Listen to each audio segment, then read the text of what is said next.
Rumors about her would just fizzle out, but Wang Cailing decisively turned down Hu Jinquan's request. If Hu Jinquan truly wanted to marry her, she might have agreed, but couldn't be a scapegoat on her way back. Hu Jinquan cried bitterly, more upset as if in a drama. She didn't want to interact that day. That day, Hu Jinquan took her mother for a park stroll. Her student Qiuhui danced with her husband, then greeted Hu joyfully, but her husband pointed at Hu and yelled, "Stay away from this second aunt from now on, 'tis a total mess."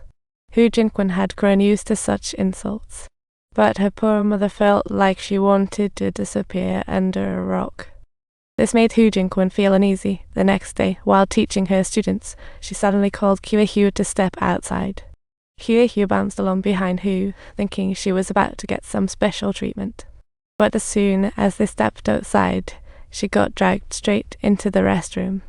"Teacher Hu, you called me over, just Teacher Hu." Teacher Hu, let go of me."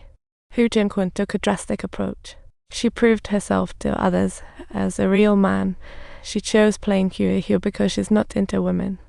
So, she didn't care who she targeted. She chose Qiuhui because her husband called her second aunt.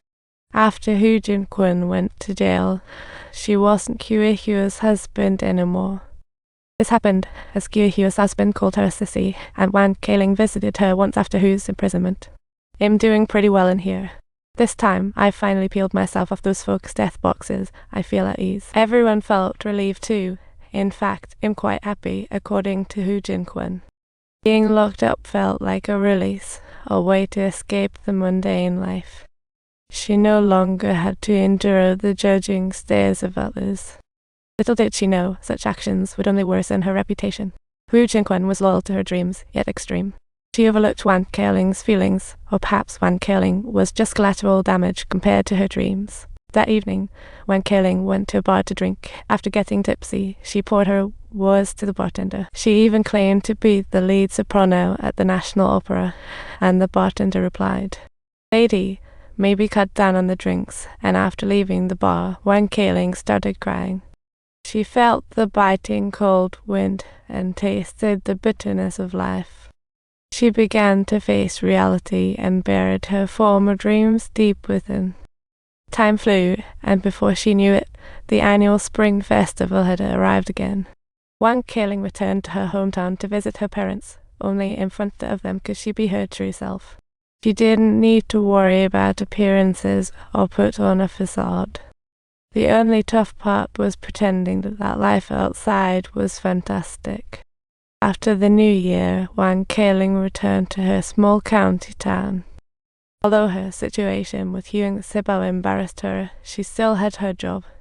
She remained the music teacher at the school. One day, a rural mother-daughter duo unexpectedly visited. The mother said her daughter's name was Baby, and she had cancer with not much time left.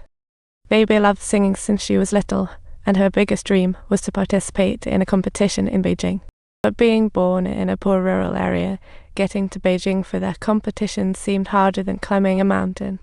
They heard from who knows who their teacher Wang Cailing had connections in Beijing, so they came to seek her mentorship. They begged Wang Cailing to teach her to sing and take her to Beijing for the competition. But at this point, Wang Cailing was not the same as before and wouldn't just agree to anything. The girl cried so piteously, every word touching, that Wang Cailing reluctantly agreed. Wang Cailing said, "Let me tell you, I've already spent half the money. If you want a refund, I'll give you half back at most. If it's fine with you, just give me the rest." Taking the remaining money, Wang Cailing returned to the inn and confessed everything to the mother and daughter. She told them she had no connections in Beijing. It was all just made up. Then she laid all the money on the table, telling them to use it to find someone to sign up for the competition.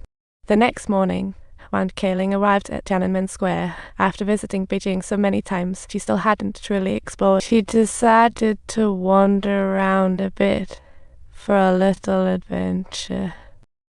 After some time, when Cailing was on television, she had made it. Wang Cailing excitedly hugged Baby, but Baby suddenly knelt down and cried, apologizing to Wang Cailing. It turned out she didn't even have cancer. It was just too hard to admit. Oh no, what's going on? We're just from a small town. Mengstorth's assistant couldn't get out of the funk when Cailing couldn't take it anymore.